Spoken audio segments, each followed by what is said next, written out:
Hi, I'm Crafty Rika and welcome to my channel. This video is just a short little video to give you some decorating ideas on how to decorate a space. But I did this for a friend's party.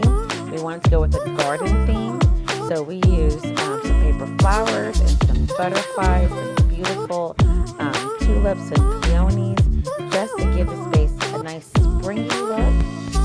Very beautiful, very simple and easy. So if you like what you see here, don't forget to subscribe to my channel and come back for more decorating videos for just how we decorated the space. One of my favorite things about this space is the strategic use of butterflies. We really wanted it to look like a butterfly garden, so you're going to see them all over. We put them in the trees, we put them on the flowers, and we even put them in the windowsill. That was my friend's idea, and I thought that was really cute. When all was said and done, we even put it on this picture. So we put the flowers there to line the interest, just say hello. This is one of my favorite things. We made an arrangement from the upside down umbrella from Hobby Lobby. Put the tulips in it, the peonies, even some Dollar Tree decor that had it sticking out.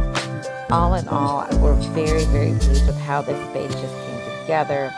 It just spoke of the season. It was welcoming to everybody. You see the gifts in the corner. So the ladies who came really enjoyed themselves and really had a great time. So we just made use of the decor that was around the room. Those are my old rain boots that I don't use anymore. And just tried to put a little bit of spring in every corner of the room. So I really hope that this inspires you to decorate your space for any season. Make use of what you have. I really hope that you enjoyed all of it. We'll see you in the